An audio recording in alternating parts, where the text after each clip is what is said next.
such a guy deal at times. Here's my new deal. Yeah. I was gonna go down there and see. You know, Sherry had a lot of just home type things. She's like, I wish like picture frames and such.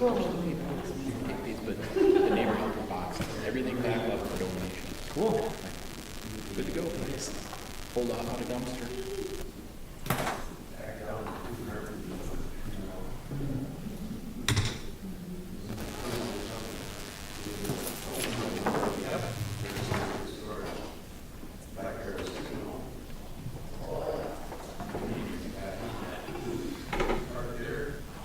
So nice.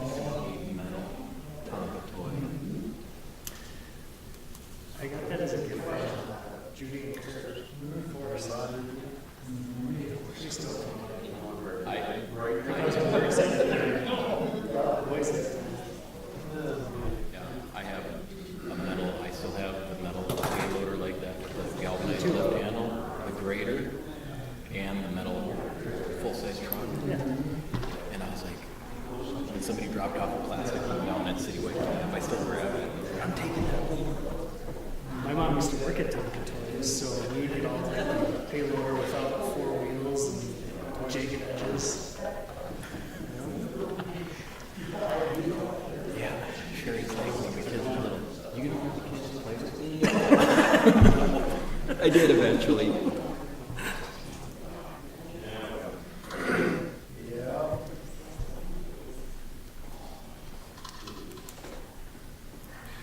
All right, let's call the meeting to order. Everyone please rise for the Pledge of Allegiance.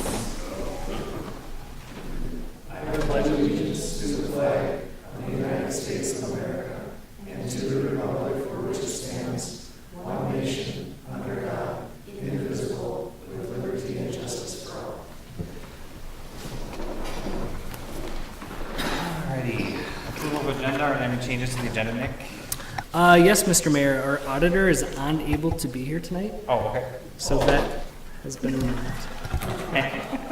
So let's move to the next meeting. I would it assume. just saved us 25 minutes. Yeah.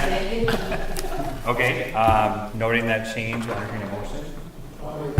We have a motion, is there a second? We have a motion and a second. Any further discussion from the council? All those in favor signify by saying aye. Aye. Opposed? Motion carries.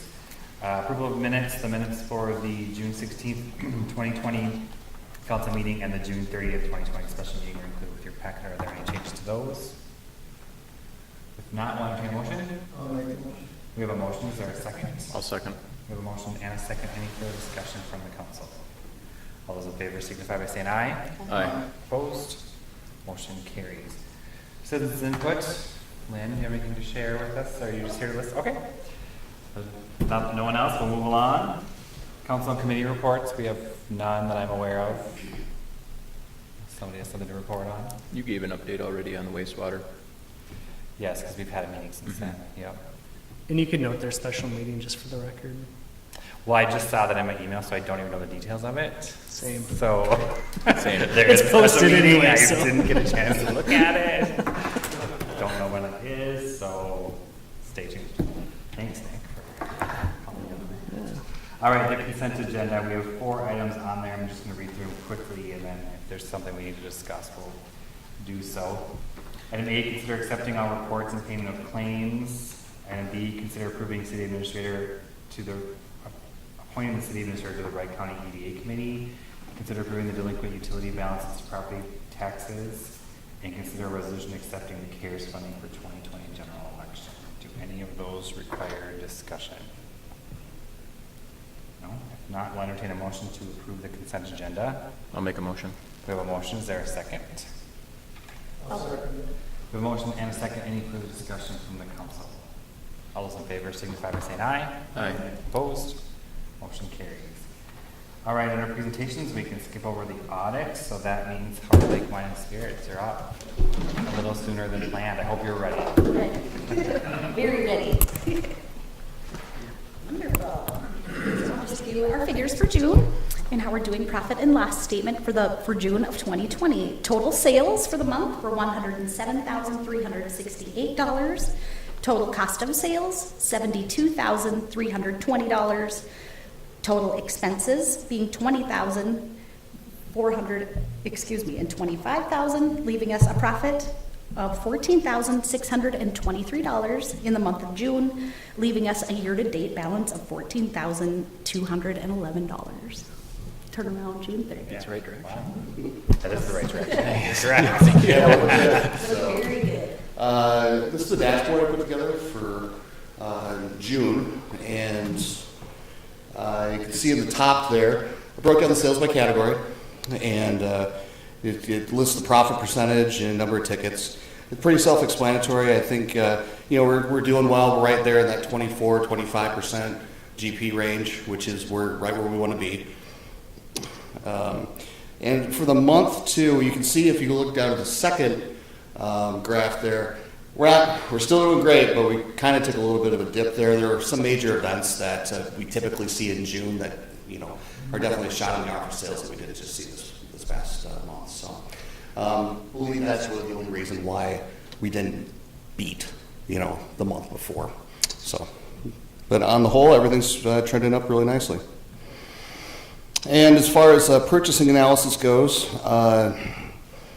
just to kind of explain this here, every month I do a projection of how much I think each department's going to need or sell and how much we're going to need to buy for that. And then I review it at the end of the month and do another projection for the next month. So if you look at the top two, you can see that beer and liquor did pretty well. The percentage difference between projected and actual is less than 3%. Per department. Miscellaneous and the non-tax, I missed it a little bit, but we're still doing so little sales in those departments that it's not a big deal. It's off by a couple $100 or something like that as far as purchasing projections and such. And then wine is still a situation where we're sitting very heavy on wine, but we didn't sell a lot of wine up until this year when we've just started having more sales, period. So we're selling more wine, so I have to buy more wine, but I'm buying different types of wine, the wine that actually sells and is making us a profit. So then... Jason, can I stop you just for a quick second? Yeah. So in the left-hand column of this, we're seeing what you were projecting for sales and then what the actual sales were. Yes. Okay. And then the same for the inventory? Yeah, that's the beginning, the inventory level that I wanted to be at versus where the inventory level we actually ended up at the end of the month, yeah. And again, big picture with all this stuff is, this is just a month, we're looking at the whole years, and the end goal is what we want to see. I'm trying to drive the inventory level to be, that's where the turns come in. I want to see the inventory turning as much as possible. A turn is ideally a month. You want to buy everything, so it's just you sell it and you buy it, and you sell it and you buy it. So you're really not tying up any extra cash. So the big deal is the end of the year. So I'm trying to get the turn ratios up to make sure that I'm buying not too much or not too little, and then driving that down so that we have, as lean of an inventory at the end of the year as we possibly can get. So that turn rate that says 17.2 actual, what does that mean? That means you're turning the inventory 17 times in a month? In a year. So one turn, ideally it would be we would do 12 turns in a year. So with beer, we're selling everything once a month. Wine you can see down there is really low at 1 something. That's very seasonal too. So, the idea here is to really get it so that it's efficient. We're not sitting on wine that's not selling, and we're sitting on wine that does sell. We're replenishing that product so that money turns into more money for us. So that turn rate then should be, it's inventory at a given point, so at this point at the end of June, compared to the sales just for June or the sales year to date? There's a projection sale and the actual sale, or actual inventory. Yeah. So, what I want to do is make sure that everything that's purchased is either selling within a month, 3 months, 6 months, or between now and the end of the year. So, if I look out with this open to buy plan, it gives me how much I should buy every month, depending on what the projections were. It says you should buy X amount for beer in June to meet your end of the year inventory goal based on the sales that are happening. Okay, so that turn rate of 17.2 for beer is basically telling you that it's turning over faster than you anticipated, so you're going to need to purchase more from now on. Yes, we need to, well, there might be some out of stocks, I might be losing some, so we're not sitting on it. You know, it's like with the wine, you know, it's not moving at a rapid pace here. And I'd like to see it up towards 3. You know, I guess I was just trying to wrap my head around like what that turn rate's telling you what you use it for. yeah, it's how efficient, it's a measure of efficiency, how well the inventory dollars are being reinvested back into the business. If you look at down to So that the wine, because you're sitting on that heavy now, that turn rate is actually going to increase because you're leaning that inventory out. So it's going to come up on its own from 1.5 to, let's just say 3 or something like that. Right. You're not buying anything. If I tweak and I turn my dials on this and I say I wanted to, last month I saw that, we were too heavy on, we bought too much wine, I could turn it down and say, for next month I'm not gonna buy as much, and that's gonna raise the turn rate.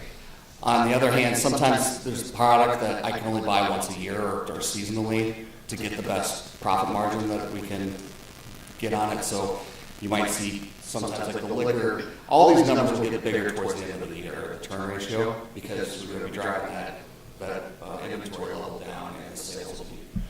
And that beer, that 17.2, we've looked at the other charts that you've had, and it's heavily weighted by a couple of top two items, 2 brand names. Oh, it's 2 or 3, absolutely and that's 80/20. But it's retail, and you have to have a variety. You have to have a variety, right. It's inherently inefficient. It's kind of like opening hours, I'd rather just have the customers book ahead and we knew exactly when they were going to show up. I mean, if you could get 17 turns off a box wine, I'd be all for that, right? Actually, get big in line. And this is only really month 2 of this, and I'm getting better at working with it. And it's still, I believe in the concept. It's still hard for me to totally explain it perfectly. Yeah. But I'm getting better at it. So do you have any digital turn rates for your product? I can do that, yeah. Yeah. I mean, kind of to your point, that would. We know with beer it would be a couple, 2 or 3 names, but Right, with exactly. wine it would be. Yeah. I mean, I guess I don't know what. I actually just did an exercise, a week ago where we would just print out the category, the beer category, and if it didn't make my mark, I marked it, and I'm like, out of here, you're out, something new. Try Right. something new. Yeah. So That's definitely good. the beer category now, yes.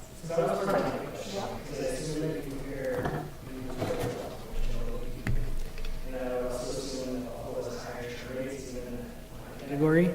So is it a case of trying something new, or is it just the case of one day in Howard Lake you're going to just have like the top 5 wine varietals per class or something? It depends on the customers. If the customers want to see more wine on the shelves, that turn rate will start going up, and we'll start hearing requests for bringing in this and bringing in that, or I can get this in Buffalo, or I can't get this in Buffalo. Could we bring, Or if you stop carrying something that somebody bought, kind of regularly, they're going to tell you. Oh, we hear it, I hear it. Yeah, I mean, which is, Absolutely. and there's nothing wrong with that. I mean, that's good. But we really do honestly try to cater to each, Right. customer in that respect, if it makes sense. I mean, to Yeah. do it, and that they would, here at Howard Lake, one person might still drive a brand for us. Or Right. drive- Well, and if someone's going to buy it, there's no shame in us carrying it. Right. And I get, maybe it has a low turn rate, but that doesn't mean you're not making a profit off it. It just takes a little bit longer. Well, wine is the most profitable category there is, so unfortunately it takes up the most real estate in the store, and it really ties up a lot of money. So, and we've also had a lot of out of stocks because of COVID as well. I mean, Boda Box wine, you guys sell that like crazy, as we do in Buffalo, and there's just a supply issue. Now there's an aluminum shortage, so we've got canning issues that are going to be coming up too. So, It's not one thing, it's another. So, with regards to regular purchasing going forward here, the next little chart just says, what I had for a budget last month with wine.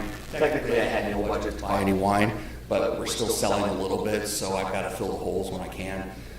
Again, the open to buy police aren't going to be arresting me until the end of the year if I'm really off on that. But as you can see, aggregate, if you look all the way to the side there, to the total, we came in like $15,000 under budget here. So that's just one more step we take towards greater profits. So the open to buy budget number is what you're That's the, budgeting for yourself to carry for the month? that's the maximum I'm allowed to buy to meet my year-end turn dates. Okay, and then the actual is sales. Actual is what we actually purchased in cost.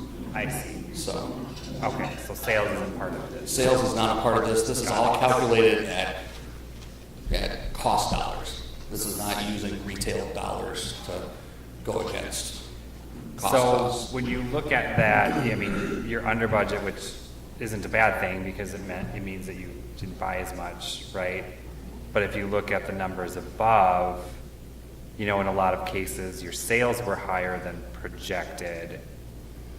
So that's kind of an interesting dance you got going on there. Yeah, I mean, this is just we're gonna be crazy efficient, I think, if I can get this thing under control. Right. This is gonna be good for everybody involved. So. Right, so how does that doesn't then dip into the margin or, I mean, it really doesn't affect the margin at all per se, does it? Although if you're doing large buys. It's a cash flow issue more than anything. I mean, we don't really have a cash flow issue here as a municipality versus a little mom and pop store that might be buying on credit cards, you know.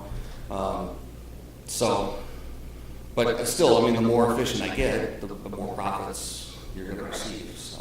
But it's not changing the profit margin on those individual items.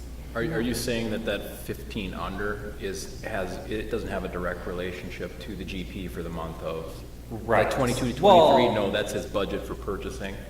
It does because we didn't purchase as much, so in that respect it does. I was meaning more like the profit margin at the item or the classification level. Like that's not really changing because you're not, that only changes if you buy at a lower price or sell at a higher price or whatever. Yeah. Bottom line, end of year targets is how this is impacted. Right. The actual buying and selling of the product itself is still within the gross profit that he's seeking for each category. Yeah, Which okay. does not change with this model. Right, okay. Got it. Sorry for your dumb question. No, not at all.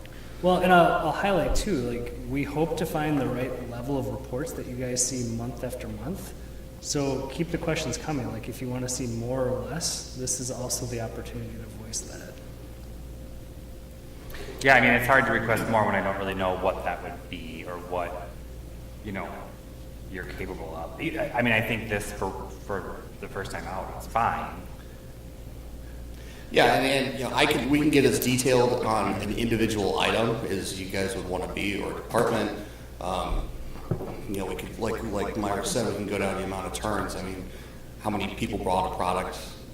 You know, does it sell better on Tuesdays than it does on Mondays? I mean, it gets. Yeah, I mean, that seems like a little overkill. Right. I mean, we've got the top level point of sale software that we can really manipulate the data, and that's where we, you know, do the heavy lifting for you on that. You know, we're just showing you we're walking the walk and talking the talk. And, Yeah. And I think all of this is good. I mean, I think, you know, at a basic level, we still want to see where we're at for the month and for the year, which Yeah, I is what forgot you to just actually reported. include that. Yeah, I mean, so please don't leave that out. Right. And I think all of this is really good. You know, I don't normally like graphs, but I actually like the monthly sales graph in comparison to the other years because it's nice to see that we're above those. You know, I mean, the numbers tell you that anyway, but it's nice to see it graphically. But anyway. And at this rate too, with the purchasing, I think that we're going to be largely done with purchasing by Thanksgiving. So that'll leave December just a spot for fill in here and there. But we'll have to do beer because beer turns so darn quick. You know, so you know, we're selling it before we even have to pay for it. So. When the seasonal beers come out or these crazy new flavors, like you just advertise another one. Right, so how do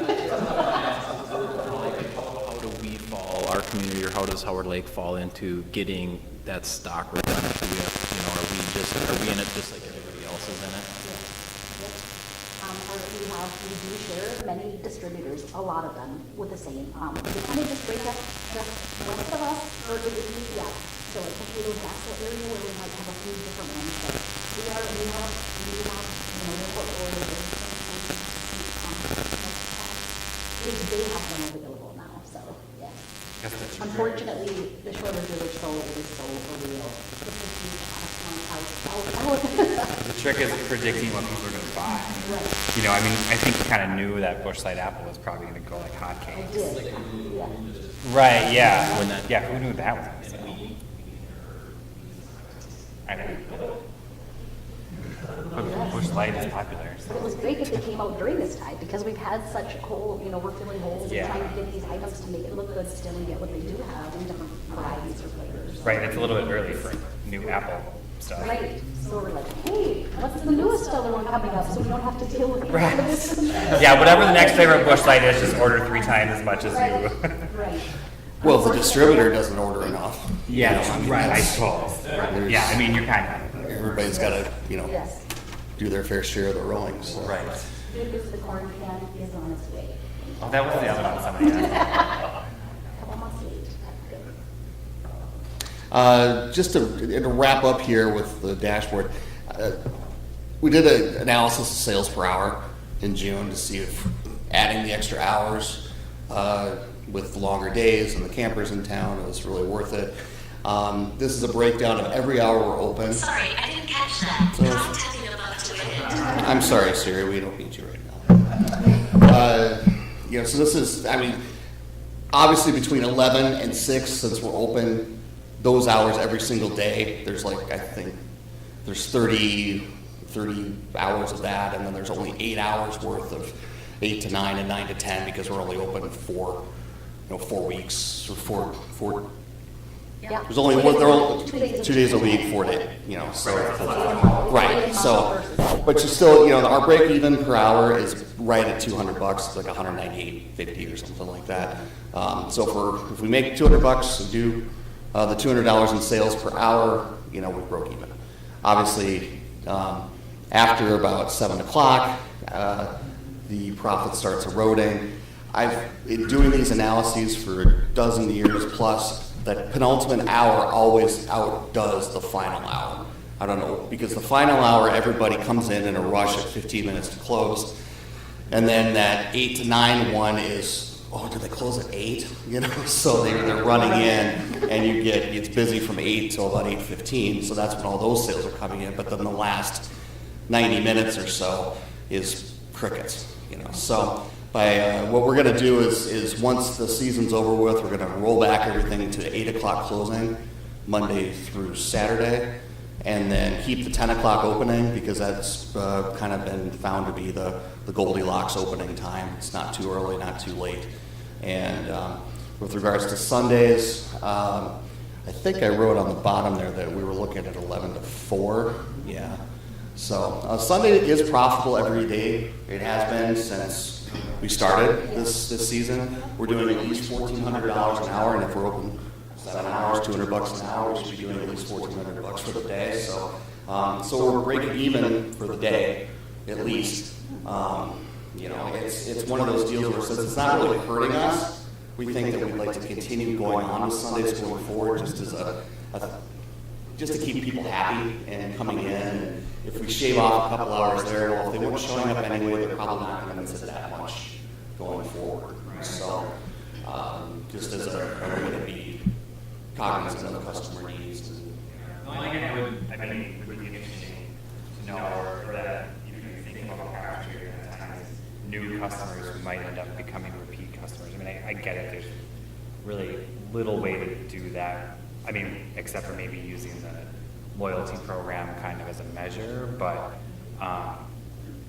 that's, if you look at that 9 to 10 o'clock time, or even the 7 to 8, think, okay, but are you going to lose people and then lose them for good if now they think they can't buy after a certain time? After like 8 p.m. Yeah, right. Absolutely, yeah. So, to me at this point, I don't feel like it's a big enough loss to kind of mess with it too much. And I think that people will change their habits. And they'll just, once they know it's 8 o'clock every night, that 175, 275 bucks or whatever it is, that'll just come in earlier in the day. You know, I think it'll just shift over. And I think especially these are winter or would be winter hours, I think, and taking, as far as other stores in town as well, closing the grocery store at 7 PM currently. Right. You know, and things, maybe they would stay, you know, that it would kind of level as well. Right. I mean, but two, you have a lot more people working from home now, and so they can get there earlier. If that changes, that kind of changes the, you know, everything a little bit. But that's the way it was last winter, so not that different, I guess. And that's all that I had. So any other questions that we can help out? No, I don't have anything else. Keep up the good work. Thank you. And do you want to give a little plug for your progressive wine sale that's starting soon? Might as well do that as much. Yes. How did we forget? How quickly. Starting Saturday, so June 25th through the 31st, excuse me, July, always January and July each year.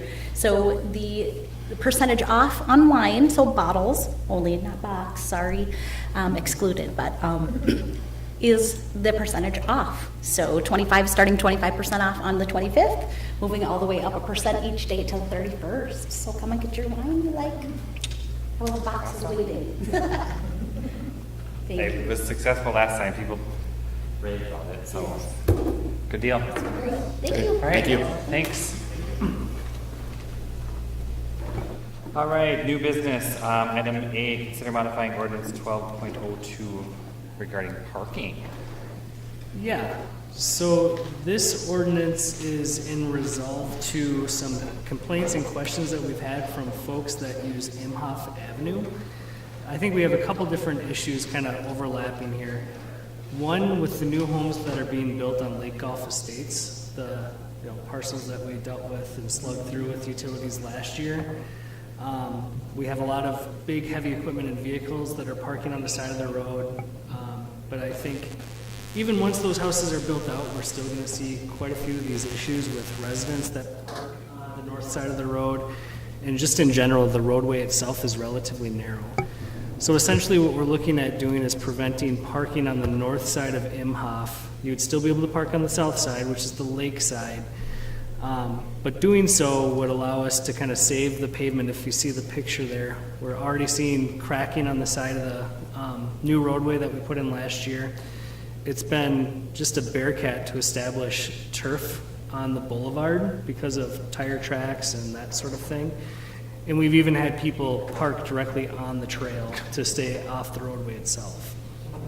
So this ordinance itself is primarily geared to put a prohibition on parking from Casas 7 to Ash Street along Imhoff. While we were going through the actual parking ordinance, we just reviewed it in full for other inconsistencies that maybe don't make sense for us anymore, since the ordinance itself is about 20 plus years old. So we also cleaned up a couple other things there under additional revisions.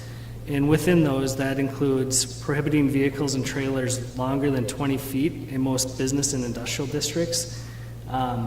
There's actually areas that we allow this or just let folks do this. But what this does is it prevents semi-trailers that kind of park in residential neighborhoods, almost like a rest stop or that sort of thing.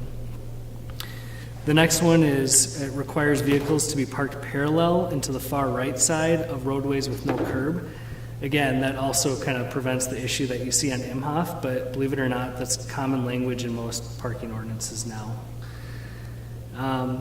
The next one, just more of a cleanup in terms of citations. It classifies different parking violations to include double parking and U-turns. That comes as folks that have contested their ticket because they weren't actually a classified offense in the system. Nothing big there. I think we issue maybe one parking ticket a year. So again, some of this is just ordinance cleanup. And then a bigger thing is indicating language that there's no parking wherever we say there's no parking. Right now, our ordinance indicates that you need to say the road, the distance of the no parking section. It's really specific, and that's incredibly clunky in terms of updating ordinances. So for example, if this was something that we felt was innocuous but effective enough, we would have just put up no signs and not even be discussing this tonight. That's what I was just gonna ask you. So that basically just opens us up to be able to saying, we want no parking here, put up a Yeah. sign. In some cities, take this pretty seriously, like larger cities have traffic safety committees to review speed, stop signs, no parking areas. We've been pretty fortunate that we don't have a lot of these issues to begin with. And where we are, we can adjust pretty quickly, but I think including that's just kind of a common sense update as well.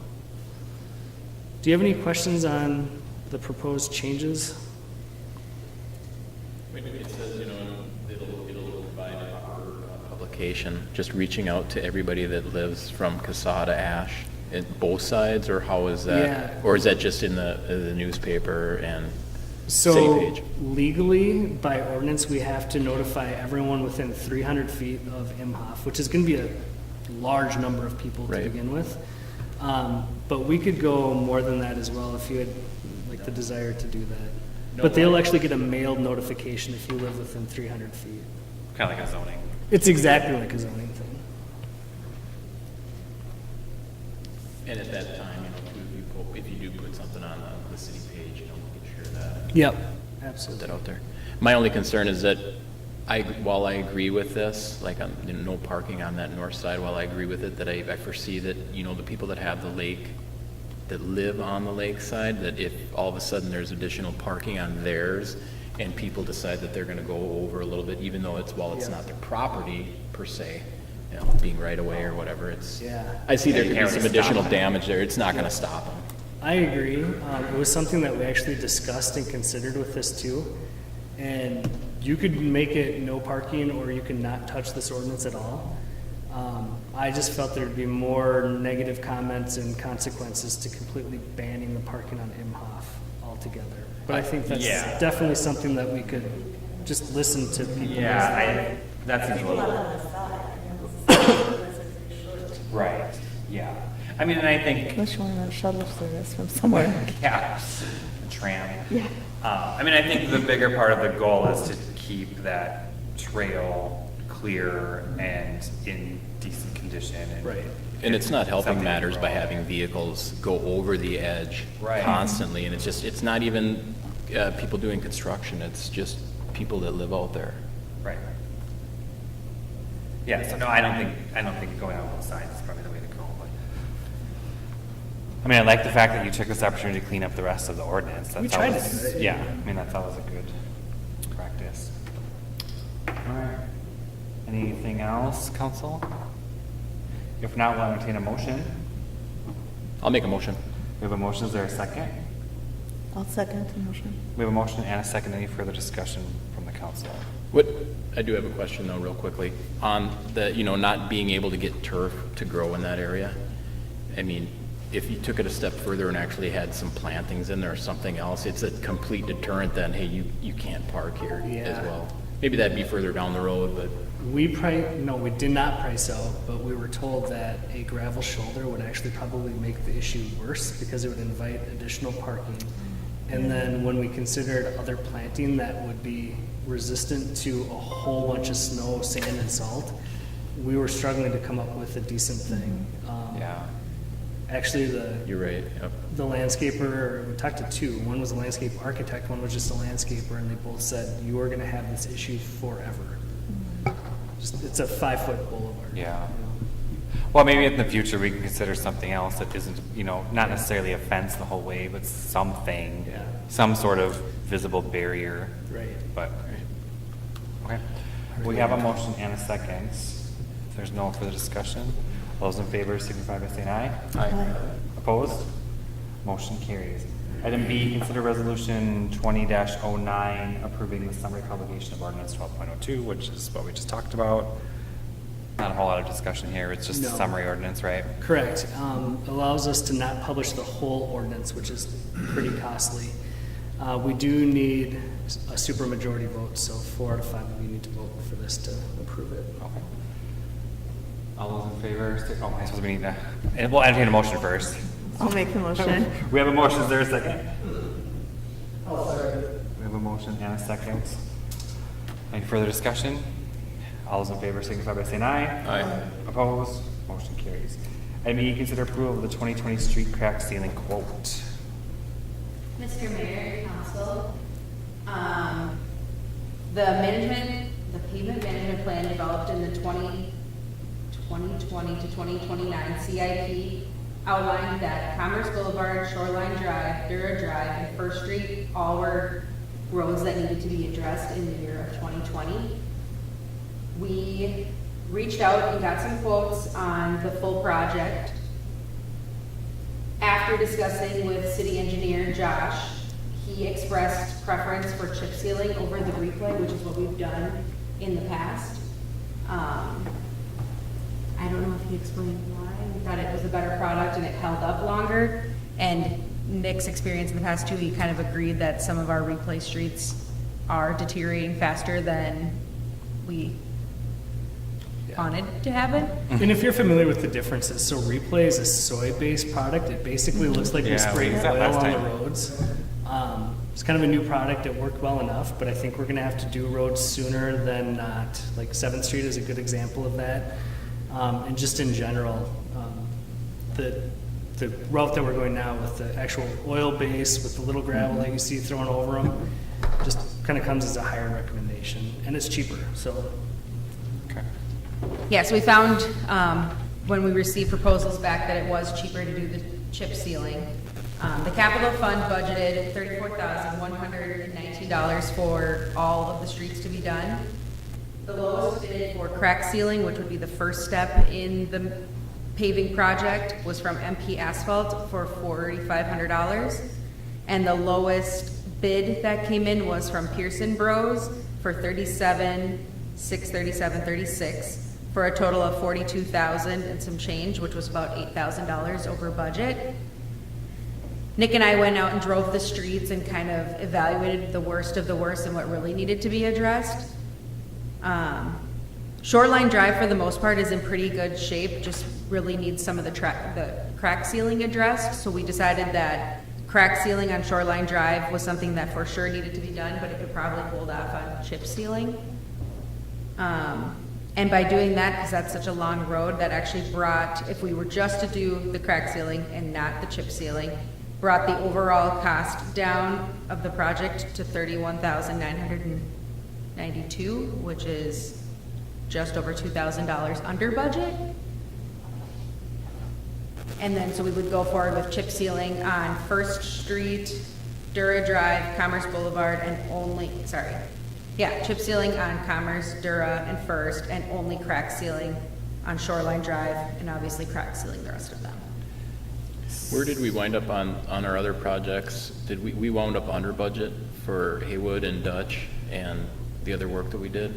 Yeah, so to clarify kind of the dollars and cents behind that, when we say under budget, it's kind of a difficult thing to explain. So we didn't budget $400,000 for, the pavement work that we did just this month. Right. But we allocated about $475,000 for capital expenditures in 2020. So what we're saying when we're under budget, we figured that we had about $475,000 of new funds coming in this year to use for capital improvements. Right now, for the pavement work that you've done to date, you're just under $400,000. And we'll get to this with some of our budget talks in the workshop, but it's pretty clear that your goal, and I think even the community's goal, is to take care of what you have first and foremost. So we're basically maxing out that 475 this year in pavement-related projects. That would include the pavement work that was done by Mid-Minnesota and this work that we have in front of you. So some of it was in the CIP, some of it wasn't. So you're considering this a capital project? So we have our overall crack sealing and chip sealing and the coating of the streets as a 7-year capital project within the CIP. So, The reason that I asked that, No, go ahead. The reason that I asked is because, when we had the last council meeting, we have these other areas that we would like to throw into the mix to possibly get done, and I guess I didn't have the foresight enough to look forward and say, well, what are some other things that might need to get done if we need those extra dollars, maybe to do the chip seal? Yeah. That would be nice, or that's all, that's the reason I was asking. Yeah, I think it's a good question. I understand the rationale.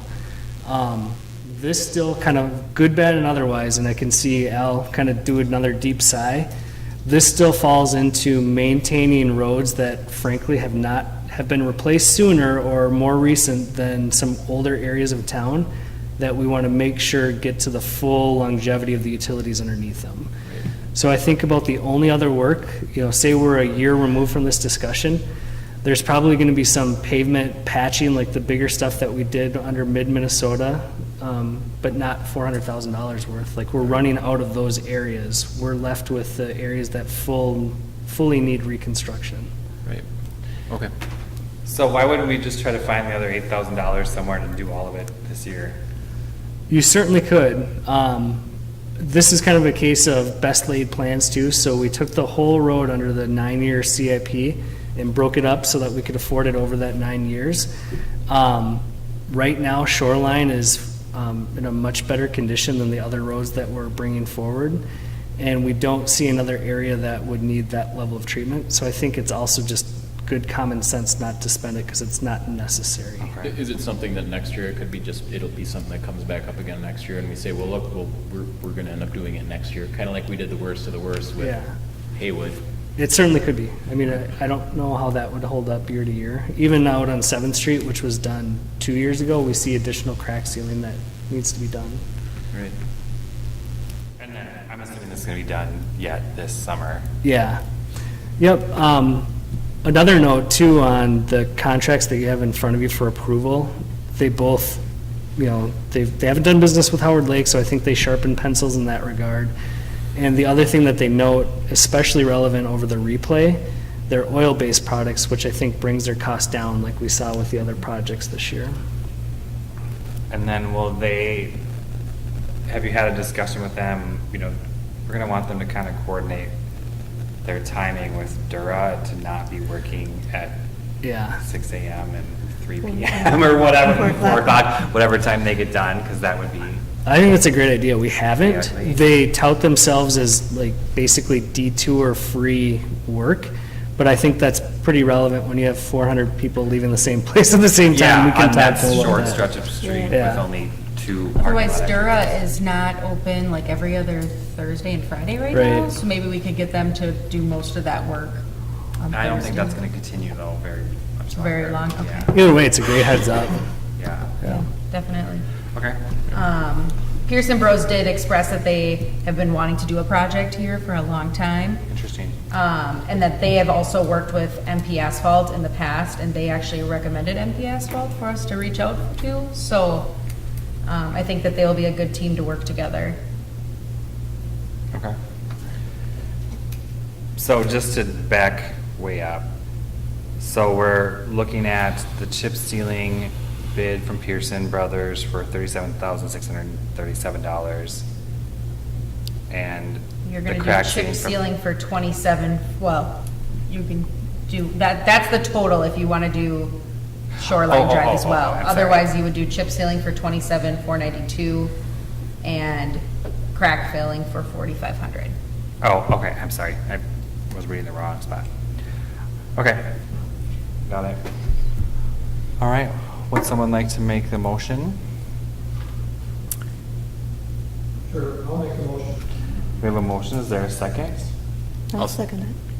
We have a motion and a second. Any further discussion from the council? All those in favor signify by saying aye. Aye. Opposed?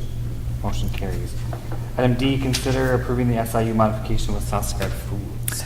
Yes, so in January of 2019, we passed a industrial user agreement with Sonstegard Foods that essentially gave them 1 year to come into compliance with the results of their inspection.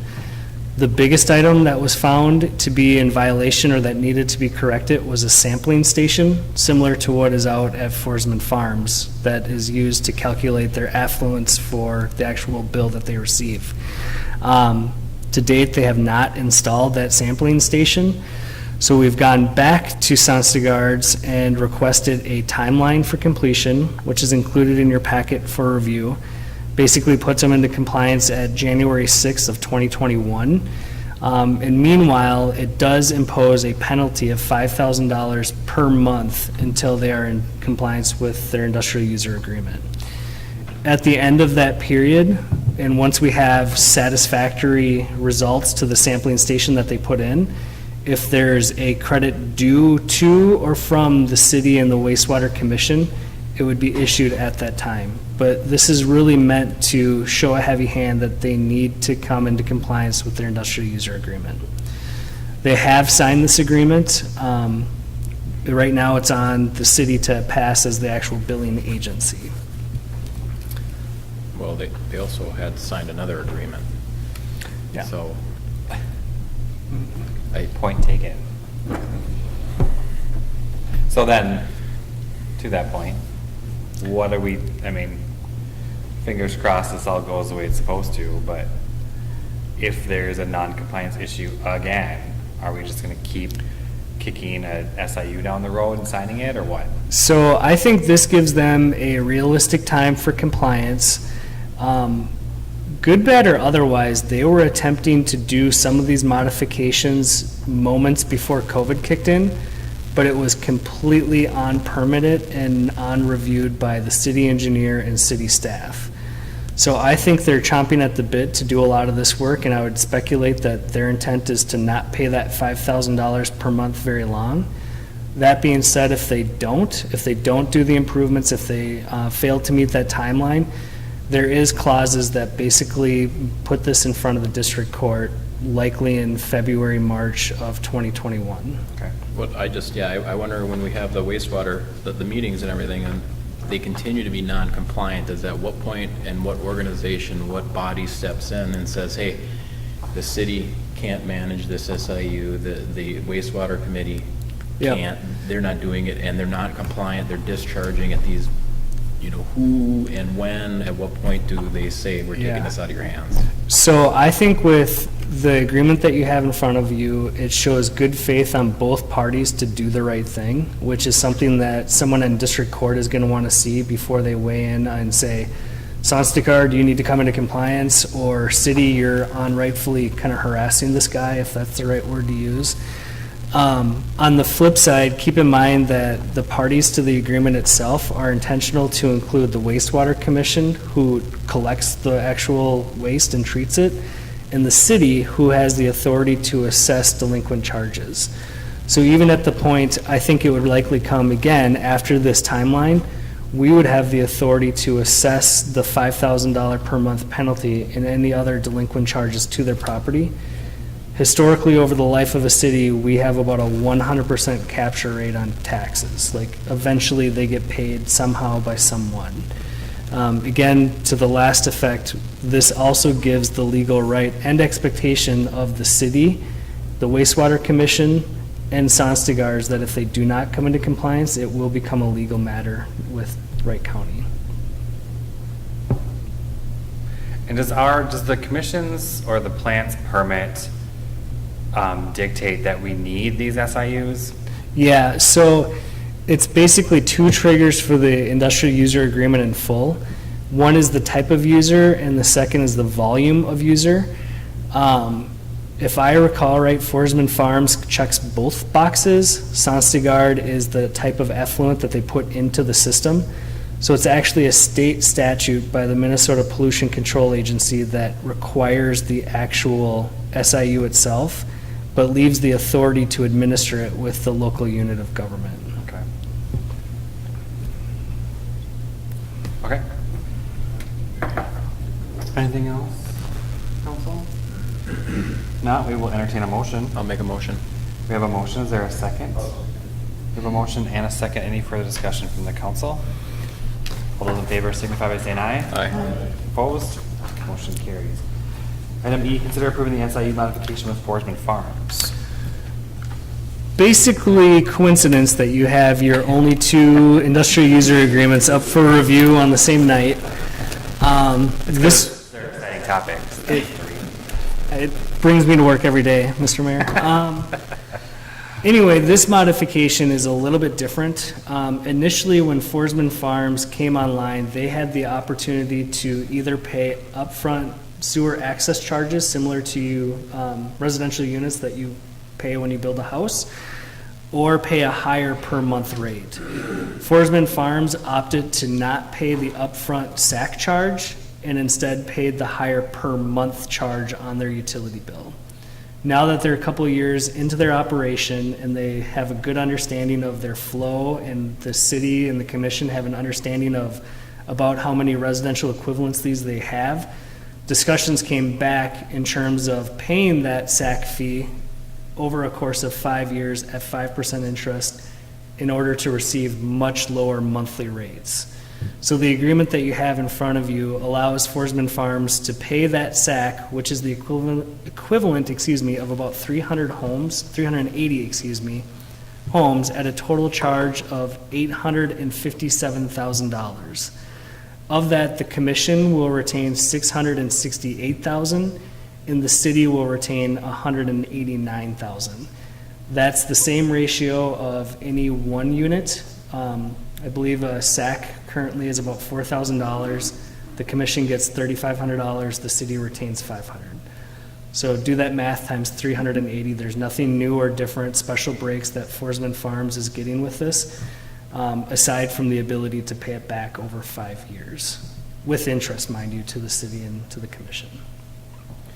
And from what I recall from our commission meeting, there was a representative from Forsman Farms there when we discussed this at the commission level.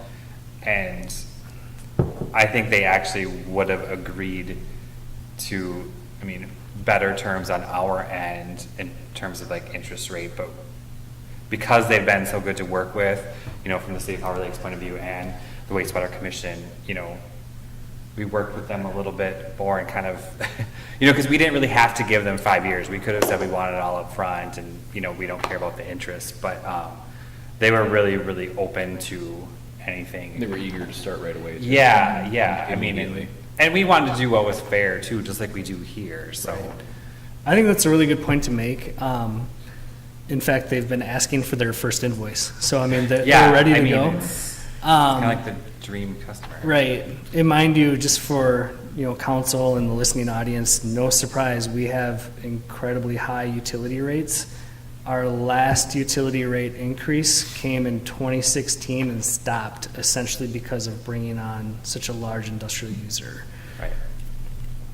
Yeah, and they definitely put, the wastewater commission's cash position is much better because of this too, and has kept those rates down as well, and will continue to. We expect Forsman's flow to decrease a little bit, I think, just because their startup process was much more rigorous than their normal operation. But then they also have the capacity to expand somewhat too. So, and now it actually, not to talk too much about the commission, but it really got those other two communities, Annandale, Maple Lake, thinking, what if this were us? Or, now we have at least this set up where if it happens again, hopefully in Howard Lake, but in Maple Lake or Annandale, maybe, we have things in place to, have us set up pretty well. So anyway, that was more than anyone probably cared to hear about. So if there's no other discussion, we'll entertain a motion. I'll make the motion. We have a motion. Is there a second? I'll second it. We have a motion and a second. Any further discussion from the council? All those in favor signify by saying aye. Aye. Opposed? Motion carries. Item F, consider approving various purchases and improvements for Lions Park. Mr. Mayor and Council, we are looking at finishing out the Lions Park project with a few more additions under the budget that you guys approved last year.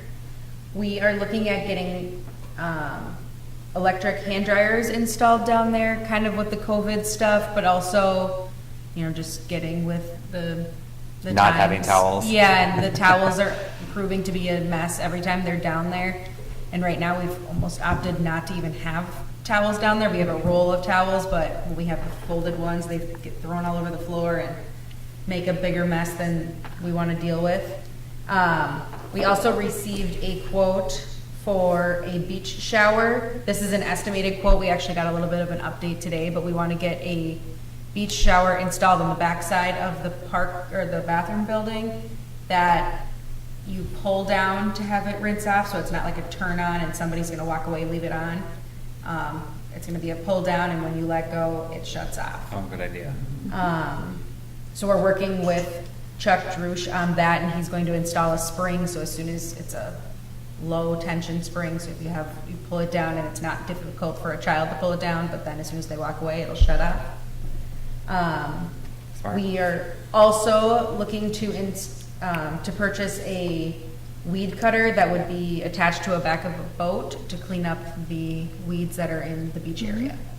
And so there's a picture of that It's like a boat lawnmower. in your Yeah, packets. or hedge clipper. Yeah. But I think that would help with some of the issues we've been experiencing with the swimming beach. So whose boat are you gonna use to, We approached the Watershed Alliance. They're willing to help. I think this is going to be a case where we have some pro bono help if they get to use around their own docks and as part of the. I say, I feel like we should be right up Rod's alley here. That's what I All talked over. to. Yeah. This is And- something that we would Oh, use sure. potentially Yeah, over yeah, at good point. the pier too, the Yeah. fishing pier. Yeah. Exactly. It, probably use it more so at the Memorial Park fishing pier. And just as a teaser, this is the economical partnership to work with Rod and the Watershed Alliance, but Right. it's not unheard of for cities to own boats, and we could probably buy one for a couple grand. Right now, we borrow it from the city of Waverly every time we need to get in there, which adds the time to get things like buoys out and that sort of thing. We're not asking for that now, but it's more of just a heads up, like, We're not buying a boat, we're not buying a boat, Pete. just so everyone's clear. Yeah. It's gonna be a giant pontoon. No, but I'm just saying, like, Good luck we're- getting that low shore with a giant pontoon. yeah. So I'm getting at, like, we're buying something that's not fully outfitted, and we have a good plan for that now, but in the future, we might review that, I guess, is what I'm getting at. So isn't there a regulation on what you can remove for weeds? So how do you follow? Yeah, so you, When it bloomed. you can do up to 500 square feet, I think, and you need to have a permit, and that's something that the DNR allows. We've been kind of playing around with square footage just on Beacon, and the worst area that this will probably get the most use is immediately around the boat launch and fishing pier at Lion, or at Memorial. Even talking with people that fish, I don't fish, but going out like 10 or 15 feet around that area is far under 500 square feet, and it's gonna help like use of that area. Does it matter at what time spawn is though? I mean, don't we have to watch out for that? That's part of the permitting process where they make sure that you're not agitating wildlife. So the permit, similar to the permit that you have to get to treat the weeds? Yes. It's the same It's the thing? same department even. Okay. Yep. Okay. The Watershed Alliance has also offered to submit that as well. Oh, wow. Okay. So let's go back to these $5,000 hand dryers. I'm assuming the bulk of that cost is installation because of. It's like half and half. Okay. Yeah, they're fairly expensive. With the COVID stuff going on, we're hoping that there'll be some kind of refunding from the state level on things like that. Obviously, we don't know that quite yet, but we're hoping. But also, I mean, the hand dryers, all of the paper towels that get thrown on the floor and the manpower to go pick them up after every weekend, or people throwing paper towels into the toilets and clogging those and causing bigger problems, I think this will definitely be worth it in the long run. Right. And it's 4 bathrooms. And it's for Memorial Park as well. Yeah. Yeah. I mean, speaking from experience, having to bring my own personal plunger to Memorial Park to plunge the toilet because of that very reason. Re-election. I left my plunger down there. I did not bring it home. Bought myself a new one. Does the funding, when you say there's $9,000 remaining in the Lions Park project fund, does it matter that you're using part of that for Memorial? Not really. It's council designated dollars. All right. What we're trying to show with that is we're not just spending I outside. know I like that because otherwise the question would have been asked. Yeah. Where are you coming up with the dollars? Trying. Right, Mr. Mayor? Yes. How are you gonna pay for that, right, Jason? Right, I think of it. So you'll keep track of that, I mean, and try to get it reimbursed through some sort of COVID Yeah. piece if you can.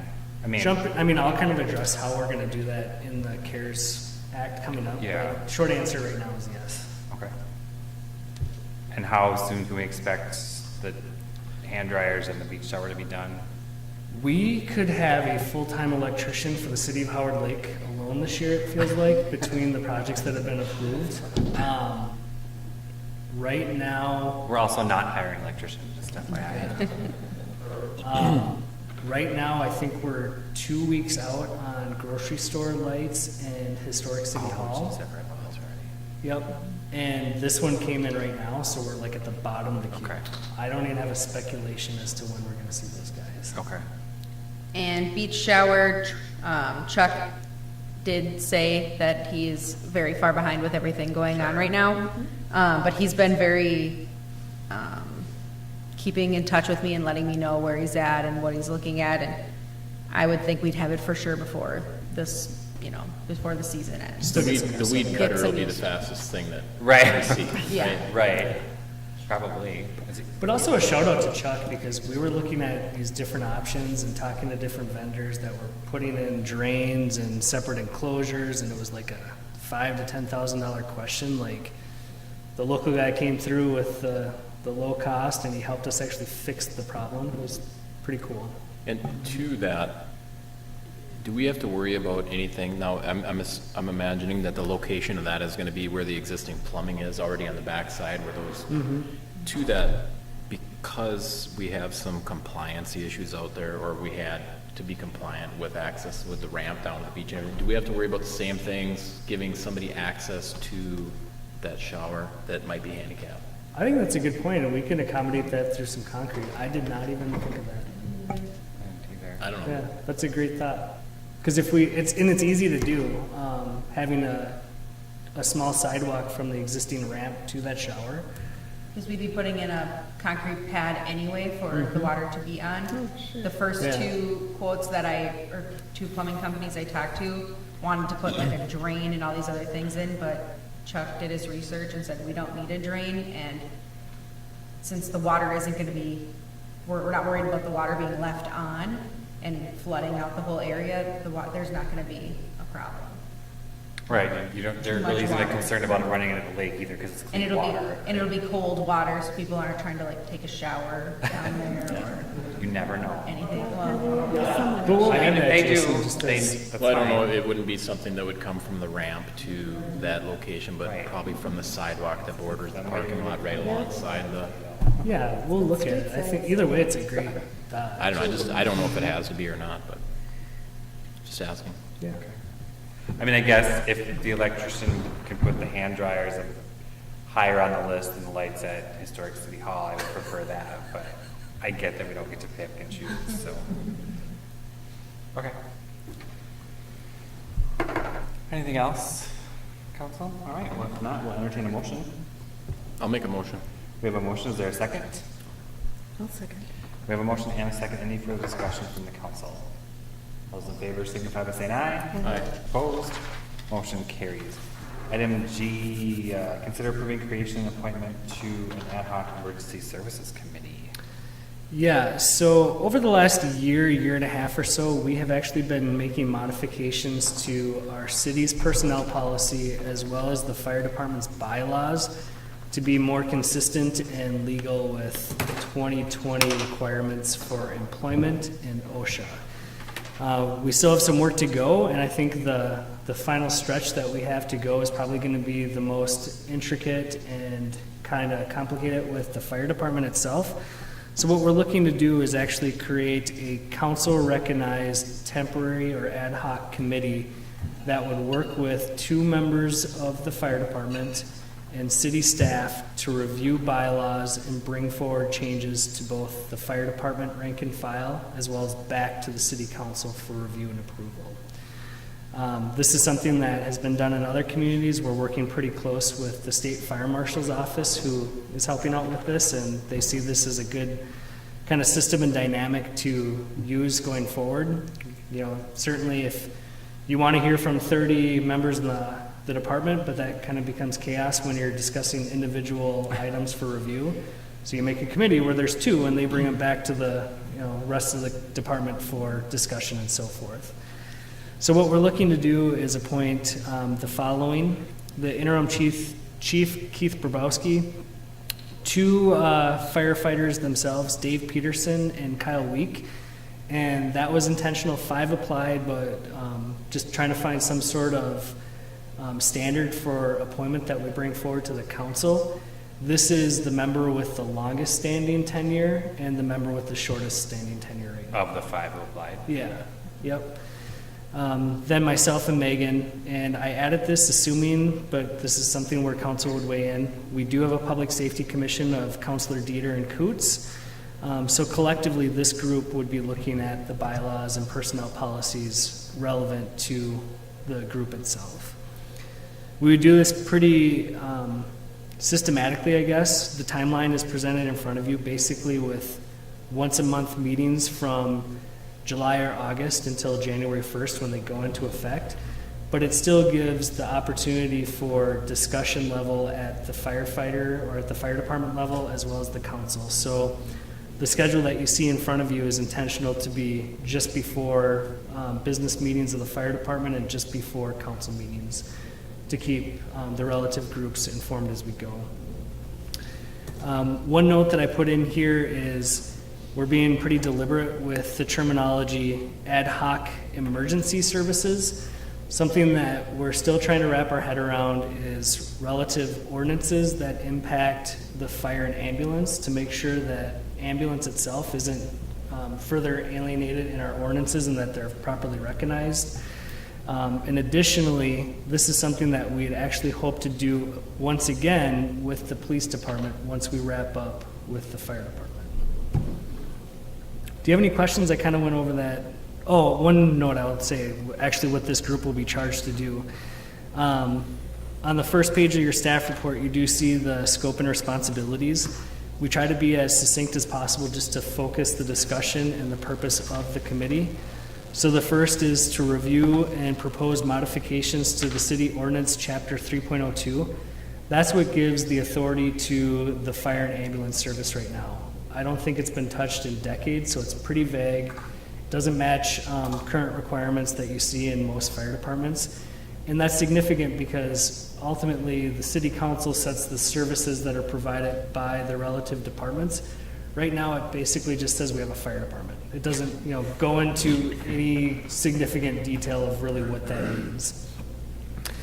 So you will see ordinance modifications coming about as part of this process. The next is to review and propose modifications to the department's bylaws. Again, discussions that we've had and we've kind of done in a clunky manner look to get away from elections of officers, which we've done, but also rank and file. Right now, we're doing it and I think we're compliant, but it's still kind of a messy deal when every year existing officers that were appointed are then kind of up for reappointment. So we need to at least consider, similar to a city appointment as an employee. Once you're appointed, but there's still safeguards in place like evaluations, peer evaluations, and frankly, weighing in with this type of group that we still have the right people in charge of the department itself. And they But would still again- have the opportunity to resign. Oh, absolutely. Yeah, it's not, yeah, right. It's not But a it's life great. sentence, right? Exactly. The next one, review and propose modifications and creation of standard operating procedures. Again, that's just a matter of cleanup and to make sure that the department is doing what it says in the ordinance and what they're doing in real life. But to have actual written things in place, basically to match what they're already doing. But that's more of a good housekeeping type thing. And then the last one that I say, anyone that is appointed to this, kind of the Boy Scout credo, objectively and transparently communicate back to the committee and back to the relative organizations what's going on. Like, we want people to know what's going on. We want them to be informed. And like a lot of things that we do, you might not completely like it or agree with it, but at least you understand what's going on. I think that's kind of the mantra that this group would have going forward. So with that, I'll turn it over to you guys with any questions in terms of the scope and the committee composition itself. So under additional considerations, you say that you expected the committee to disband before January 1st. So is that disbandment an official, do we have to come back and say we don't need this anymore? Yeah, you certainly could. I mean, ad hoc committees by literal definition are as needed. We are doing this to be officially recognized by council, so I suppose it would make sense to officially say, you know, good job, you're done, kind of thing at the end of it. Okay. And Tom and Jason, I'm assuming you're not being forced into this, No. like No, they are. coerced? Okay. I mean, it makes sense to have the public safety committee, I think, do it. And as a future illusion, like I said, I hope that this goes okay and we'll kind of learn to get a process in place. I don't think it's any surprise, having a police department, we get a lot of the same questions, concerns, and considerations that the big kid cities and big departments get as well. So it's also going to be a good opportunity to look at the bylaws, the policies, and what we're doing as a police department, kind of following this fire department exercise. Okay. All right. Anything else, council? Then we will entertain a motion. We have a motion. Is there a second? We have a motion and a second. Any further discussion from the council? All those in favor signify by saying aye. Aye. Opposed? Motion carries. Item H, consider approving internal controls related to purchases and procedures. Mr. Mayor and Council, after a recent work session trying to figure out what we want to look into for internal controls for our Public Works Department, I did some research and talked to a few different companies about getting GPS units for different Public Works vehicles, including the 3 trucks that they drive around, the lawnmower, the payloader. I don't know what literally says and. That's all it says. Yeah. Oh my gosh. Well, there's like 7 of them. Is there a plow truck? Oh yeah, and 2 plow trucks. Looked at the GPS and talked to Verizon Network Fleet as well as another company. Verizon Network Fleet came in at 16 and some change per GPS unit per month. The other company came into about $40 Oh, geez. per GPS per month. So I kind of dismissed them right away. I was like, there's no way. Good call. And it wasn't that the product that they offered, it was you either have everything they offer or nothing. Oh. And so Verizon Network Fleet is more of like an a la carte. You can just pick the things you want.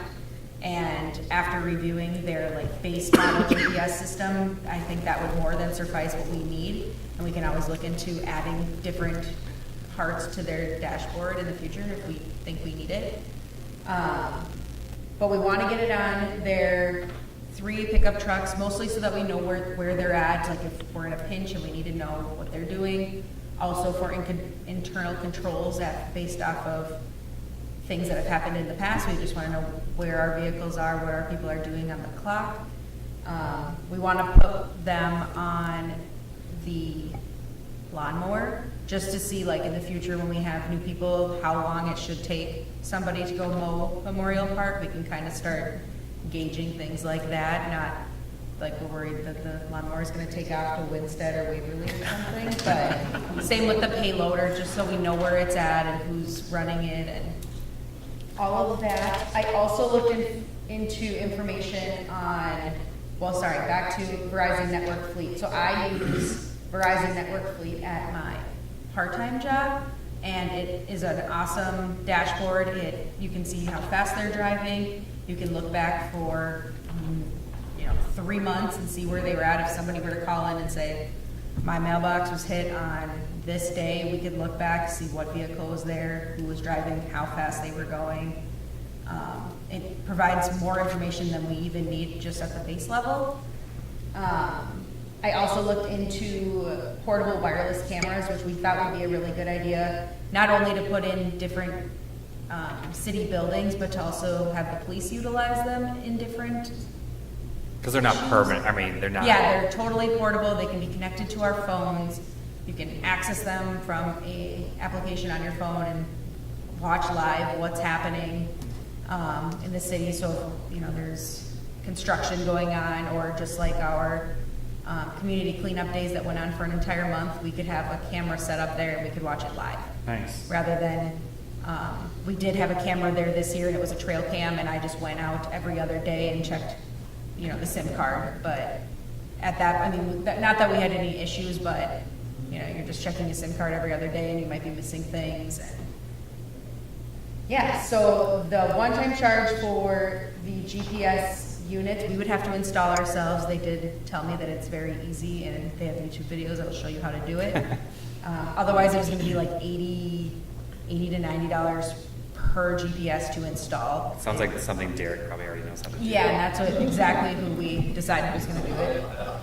But there'd be a one-time charge of $256, which would include a Pelican weatherproof case for the GPS that would go on the lawnmower, just so that it's not getting wet and ruined in the lawnmower. And then the harnesses for the other GPS units. And the monthly charge would be $113.33. And then if we were to go forward with wireless cameras, it is $39.99 per device per month. And that's for live coverage that we can access at any time.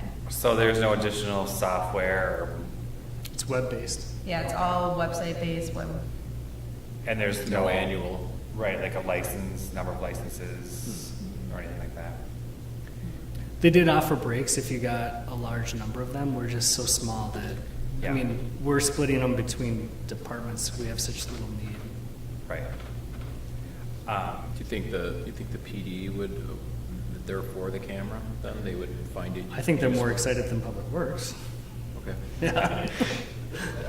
It's not a surprise, I No. guess, but.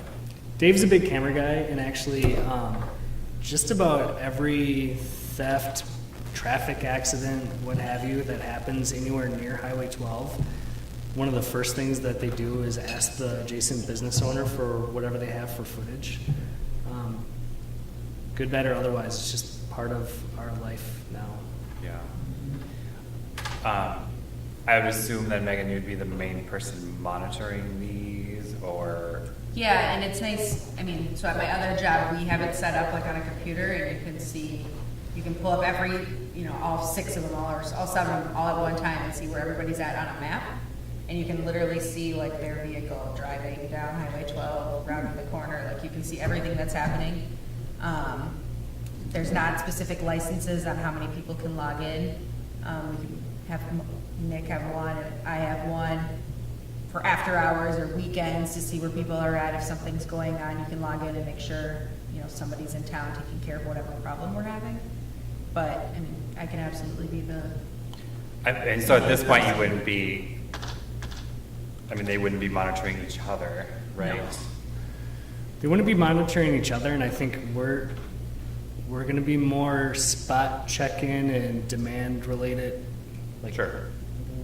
we have no desire to watch these guys. You know what I mean? Like, Right. we're doing it because of circumstance. Yeah, right. and I think one of the most beneficial things will be if something happens and somebody calls and says, this was hit by a plow, I know this is what happened. We can look back and be like, we didn't even have a plow in your area on that day or at that time, Right. or. And you have proof of it. And we have proof, we can show, none of our guys were driving the plows on Sunday between this time and this time. And I just think it'll help hold everybody accountable and Right. hold, once Public Works knows that these are on their vehicles, maybe they'll work a little bit harder, they're not gonna waste time throughout the day.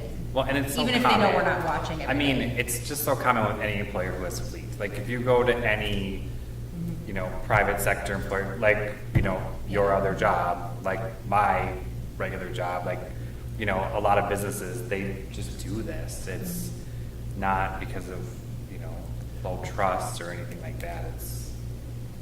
Does it save us anything on our insurance? It's a question on our insurance binder, so I would assume it does. Oh, okay.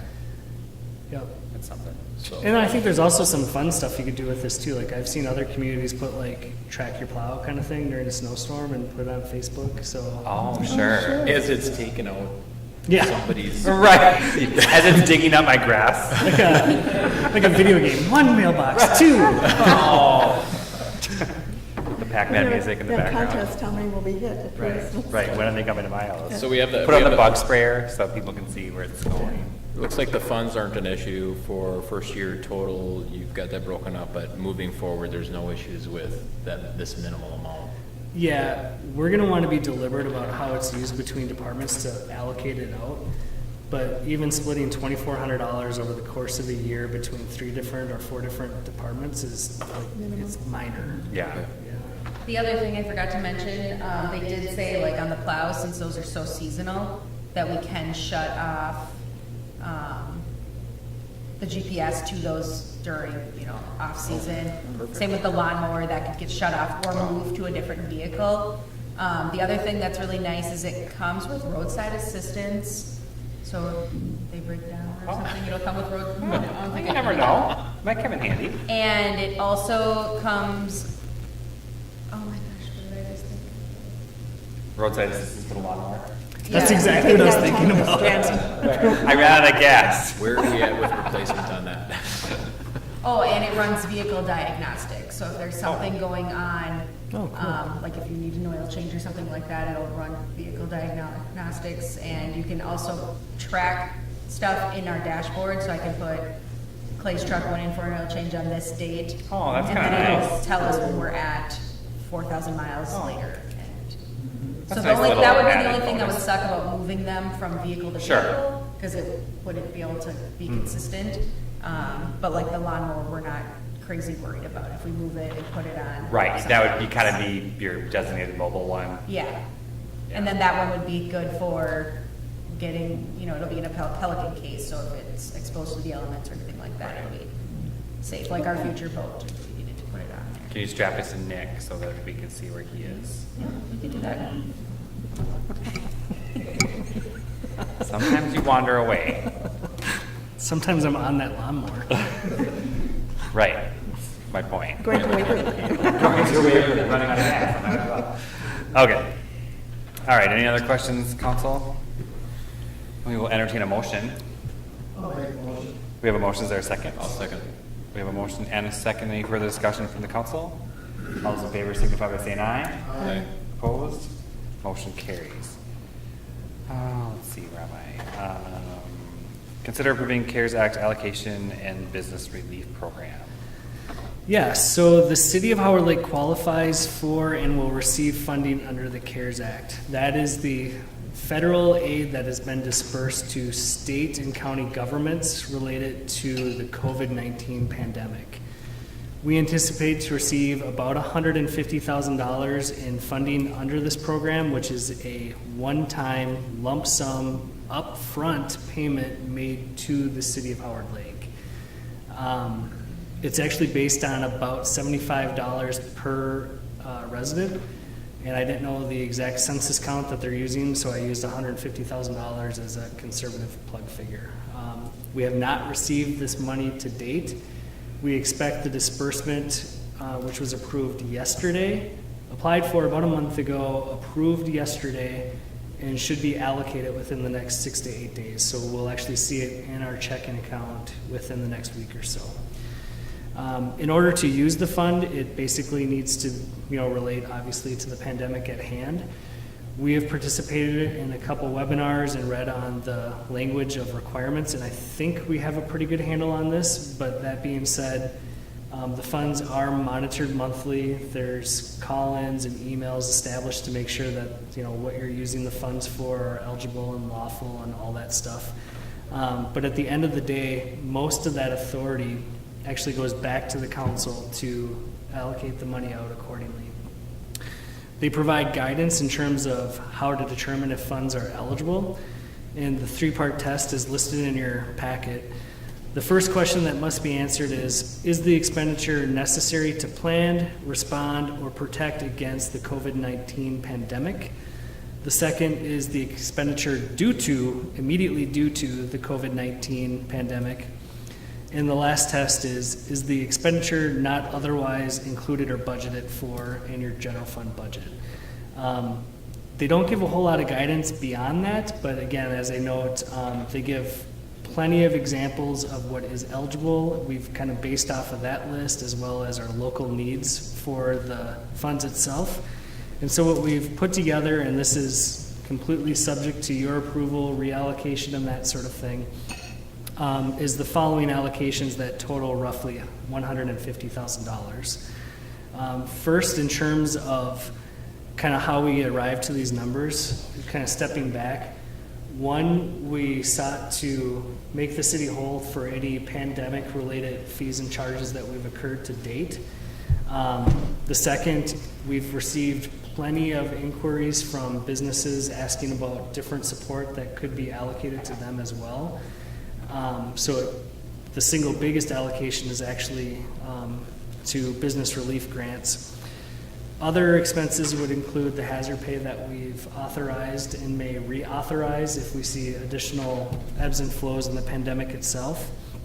And the others get into the area where, again, council would need to review and approve. But this at least gives you a general consideration for how the funds could be used lawfully, legally. And the final thing that I'll mention with that is they have very specific requirements for when the money can be spent. Basically, it needs to be during the covered period, which I believe is about March 1st to November 15th for cities. So their intent with this is to disperse the funds and get it out the door to do the biggest gain in work in a short amount of time. So where a lot of other communities that are getting much more significant dollars, they're establishing things like consultants that come in to determine how the funds can be spent. It gets complicated in a hurry. What we try to do is come up with items that we thought we've either already incurred, will incur in-house, funds that we can get out and disperse to meet that November 15th guideline. Just essentially do the work that they suggest by that November 15th deadline. So going in quick succession of what that looks like. The first, business relief grants, $60,000. I think I reviewed somewhere around a dozen or more different communities' business relief grant programs. You saw everything from loans to grants, $500 to $10,000 plus per employee. At the end of the day, we only have $150,000 to work with. You know, compare that to Wright County proper, for example, that has $16.5 million. Ultimately, what we thought we could do the most good with is $3,000 grants for about 20 businesses.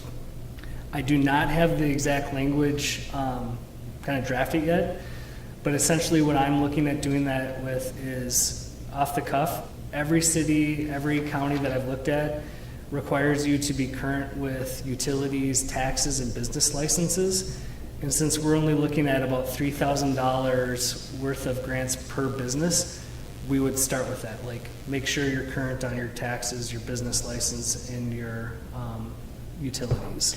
So would they have a requirement to report their use back to us from that grant, and then we'd have to report to the state? Yes. Oh my gosh, that's a lot of paperwork. It is, and that's another reason why I structured this the way that I did. So for example, if you're a business owner, it's not uncommon for restaurants to have $1,500 or $2,000 a month utility bills every month. This would really get them 1 or 2 months of utilities waived or I suppose if you're reduced. considering the time frame that they were closed and Yeah. not bringing revenue, yeah. And the other benefit to that again is we likely wouldn't even disperse the funds. We would credit their utility accounts but simply retain the funds in an equivalent manner, which then would prevent the check being issued, spent, report back. Right. Like we could do that reporting in-house in a much quicker manner. It would help the businesses, it would make sure that the funds are spent and meet that requirement.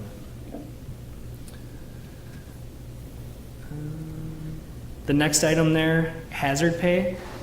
We've incurred about $10,000 or $12,000, excuse me, to date. That is eligible primarily to police, fire, and ambulance. We were paying hazard pay to liquor, which is not eligible underneath this program. That being said, one thing that they do allow funding for is emergency planning and response related to that, which is essentially like the two most impacted people are the police chief and myself. You can allocate a prorated portion of your salary during that.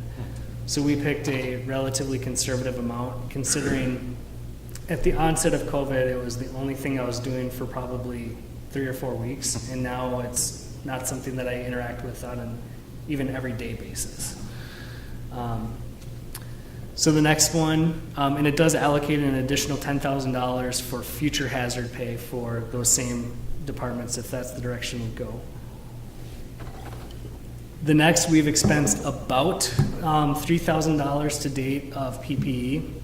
That's things like face masks, sanitizers, just the smaller incidentals, plexiglass all over the place, proper cleaning and sanitization of different equipment and so forth. The next one that you see a lot of communities bringing forward, and it makes sense and it's eligible, is increased technology for remote work and meetings. So for example, we could have had our auditor tonight if we had a way to teleconference him in. Their in-house thing expires at a different date, so they can come back, but otherwise if we had him on a screen, he would be able to properly social distance and vice versa. Or for a while, as you know, we were using GoToMeeting. It would pay for that subscription, which we paid for, and the hardware, software, and that sort of thing to go into that. So that plug figure that you see there, it is just a plug figure, but I think it's realistic. Talking to different vendors, it would basically provide the ability to have 2 locations where you'd have telecommute meetings in City Hall and Historic City Hall. The next interagency support for $2,000, that's the fancy way of saying that we can be reimbursed for the freezer contribution to Wright County Community Action Agency. The next 2 are much more subjective in that I have questions out right now trying to figure out if they're eligible uses of funds, but it goes back to the hands-free conversion, things like handicap accessible buttons or what have you that you can elbow to open up doors, faucets that you don't actually touch, things that, you know, help us be more safe and sanitary within city facilities. And backing up just one, building retrofits for social distancing,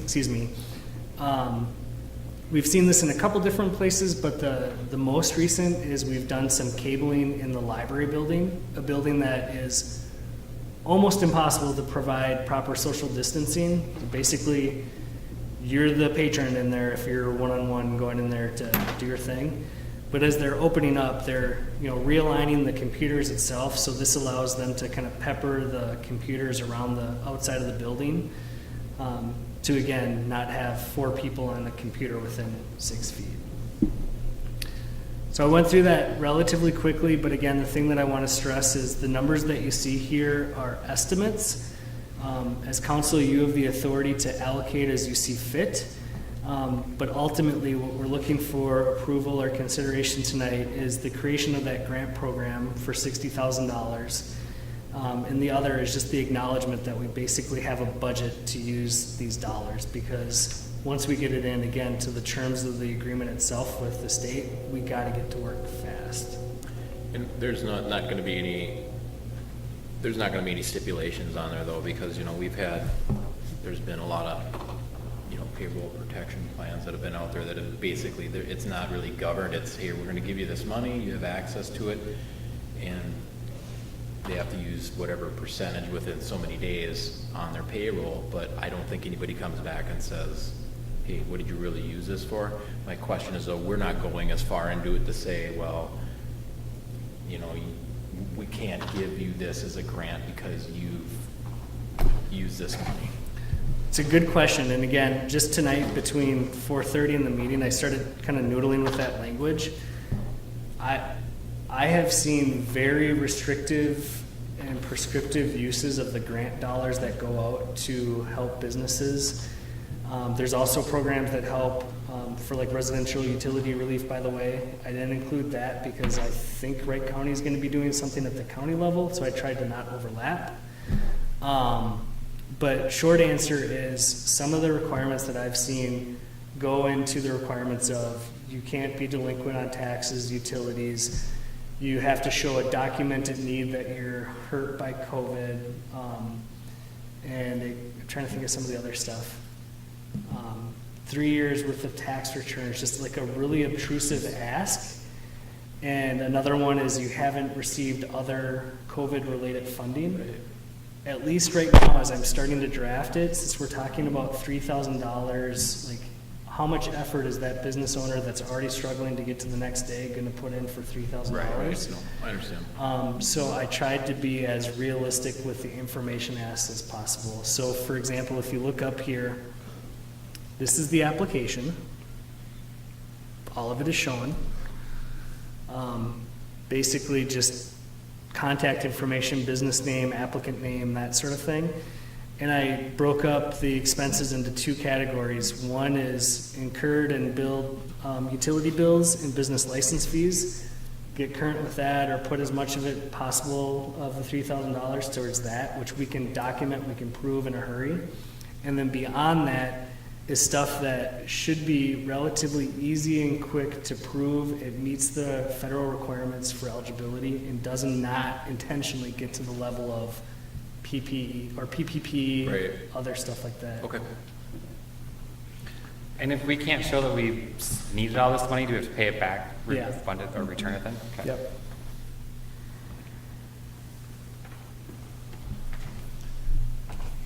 All right.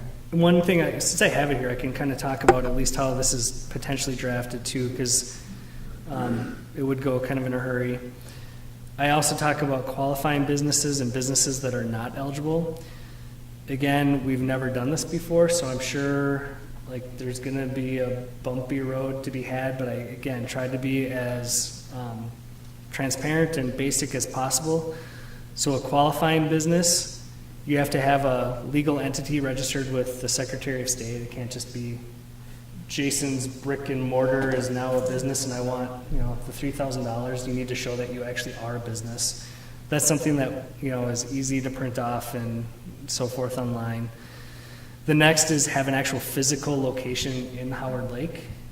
Seems kind of obvious, but if it's Howard Lake dollars, you want to show that's going to a Howard Lake business. Employ at least one person that works most of their time within the city of Howard Lake. So we're not excluding sole proprietors either. The next is demonstrated and documentation to show lawful use of the funds. So basically the money that they're getting is going to be used in an eligible manner. Businesses that are not eligible, and again, this is where I struggled the most, and we'll talk about it when this comes back to you. Storage-based businesses, whether it's like mini storage or motorcycles or cars, that sort of thing. I struggled with that one, so if that's something you don't want to see, it's removed. Home-based occupations, multi-level marketing things, and then other language that I've seen is just it's too hard to prove the need or the impact. What are called gig, freelancers, and non-independent. So like Jason, you wouldn't be eligible because you work for a different company. But if you sell your own product, you actually would be eligible underneath this. Does that make sense? I know we kind of went through that quick. Okay. So we're looking for a motion on at least the portion for the $60,000 you said?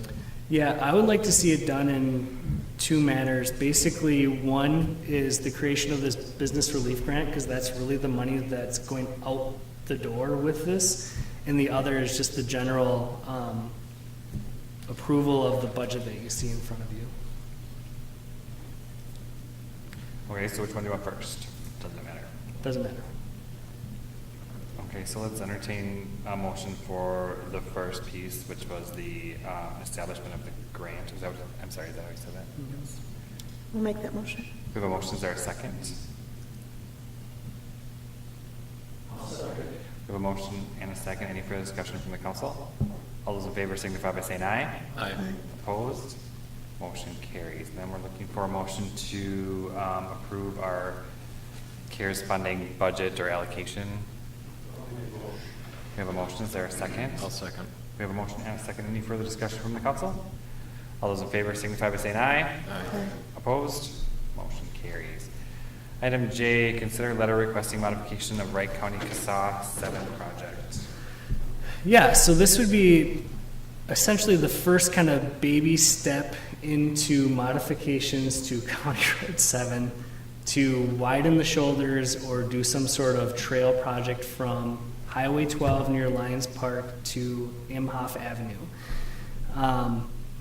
What we're looking at is right now, it's a county road. The county has this programmed for a mill overlay in 2022. This is us basically asking the county to consider a wider scope of a project, as well as fund a preliminary engineering report that would determine if we're even able to do this. So essentially, at issue right now with the build out of Lake Ridge and Churning Trails especially, we just see a whole lot more foot and bike traffic from these two locations. Unfortunately, there's a lot of obstacles out there as well. Right now, the current right-of-way is only 90 feet wide. That's actually wide enough to accommodate wider shoulders, probably a trail, but keep in mind, the easier, more visible example in my head, County Road 35 in Buffalo that runs around Buffalo Lake is 150 feet right away. Like, it's considerably larger. In addition to that, the lake on the west side has a very steep embankment, which means, doing much of anything in addition to all the lakeshore regulations is going to be hard and complicated and expensive. On the other side of the road, we have houses that are pretty close to the road already, and in the past have actually objected to a trail. Not to mention that we have utilities that are pretty tight to the road as well. So essentially what we're looking to do tonight is, again, fund a preliminary engineering report through Bolton and Mink, not to exceed $5,000, that just looks at the considerations in front of us and sees if we can even do anything. Assuming that we can, what we'd be asked to do is bring forward a request to Wright County to amend their 5-year capital improvement plan to include this project.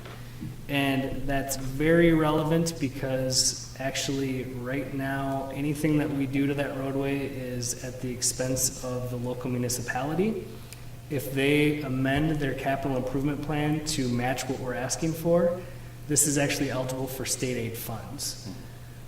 So not only additional dollars that are not immediately from Howard Lake become eligible, but their whole cost share agreement with the county, it changes as well. So right now, if it's a non-state aid road, the local municipality, it's hard to read, but the relevant thing here is the city is responsible for everything 100%. On the other side, if it's included on their CIP, suddenly we're eligible for state aid funds, and the cost split between the city and the county is far more agreeable. So going down that list, things like right-of-way, clearing and grubbing, grading, a lot of those cost shifts away from the city to the county itself, making for a more affordable project at the local level. Talking to Wright County Engineering, they're actually very favorable of this project, like they've almost been waiting for it. They have excess state aid dollars that could be allocated to this project. Without getting into the details, because I don't understand them or I don't know them, a similar model was what made the County Road 9 trail in Waverly almost a cost-neutral proposition for the city of Waverly. So it's a significant deal to the county and the municipality. The county has slowly softened their position on things like trails, but they're still pretty hard line that most of those expenses go to the city if they're funded at all. This is a way to pay for more road work, which allows for the city to pay for a trail, which they would have otherwise been paying for the road itself, if that makes sense. So ultimately tonight, what we're looking for is that first step to engage the engineer to do a preliminary engineering report, which just looks at the right-of-way, looks at the uses, and will come up with a cost feasibility and a layout that we could at least play with. We might get this back and have spent $5,000 and realize that even with all this good news that I just shared is still going to be $3 million. Well, we're not even going to ask the county to adjust their CIP because we don't have $3 million for this. Right. But we won't know until we do that homework. So are they likely to adjust their CIP if it is affordable? I mean, is that something that They have already indicated that they, it's a county board decision, so you can't speak for your electeds, right? They see no reason why they wouldn't amend this as requested. I think it's really going to come down to the feasibility and the cost of the city. We have a lot of things happening in a relatively short and narrow area. And then just doing my homework for this, you know, Gene, maybe Tom, you might remember how this came forward the first time in '03. I think there was just as many people for it as there were against it. And at that time, it was talking about a fully separated trail, and the cost was like $100,000 or something like that. Like, keep that in mind, guys. But there was a lot of contention in that neighborhood if they would have a trail or not. So I think, again, that question is going to be answered by the city first if we're interested versus the county board. We're interested. About this Tuesday issue. No, go ahead. Because when this came up last, there were people that were hard-nosed against it. Because they didn't want people walking in front of their house. Yep. Go live in a desert somewhere. Yeah, I mean, Like everybody else in the city. Right. People like that. and I think the other thing to note with this too is we're not jumping to the conclusion of a trail. How this actually started was the request to the county just to make a wider shoulder, which is probably the most realistic option forward. But again, all these little puzzle pieces need to come together. In order to become a state aid road, you need to meet state aid standards, which means you have shoulders on both sides. So then if you have shoulders on both sides, can you fit shoulders on both sides? And is that more or less money than having a grade separated trail in the same roadway? So all that stuff kind of needs to be squirreled through by the engineer. To start. So they're not getting MSA funding now for that? It's not an MSA classified No, road right okay. now. All right. Well, that shoulder next to the lake is a long. Yeah. You know, Barely shoulder. it's terrible. All right. Other We questions? would have a similar struggle then on CASA 6 at some point. Yes. Imagine, because there's no shoulder there either. Right. I think it would even be harder It'd be because more I difficult looked at the there. map quick, assuming that question would be coming up.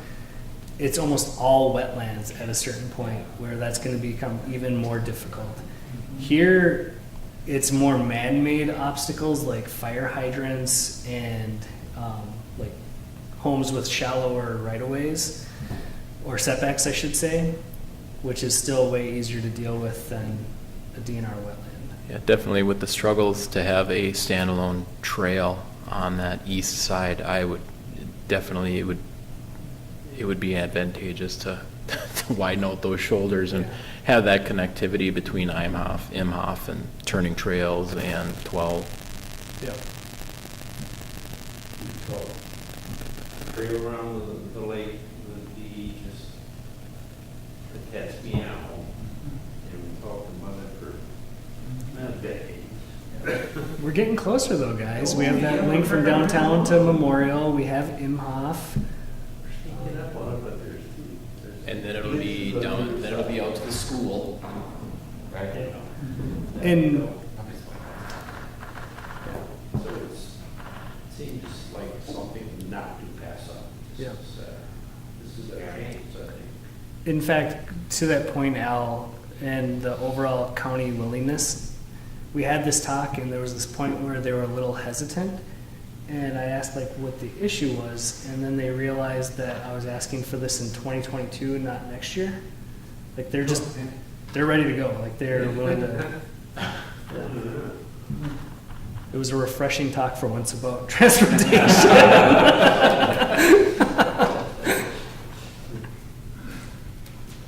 All right. Anything else, council? Then we will entertain a motion. I'll make a motion. We have a motion, is there a second? I'll second. We have a motion and a second, any further discussion from the council? All those in favor signify by saying aye. Aye. Opposed? Motion carries. Item J, old business, there is none that we're out. So item K, we will entertain a motion to adjourn. I'll make a motion. We have a motion, is there a second? I'll second. All those in favor signify by saying aye. Aye. Opposed?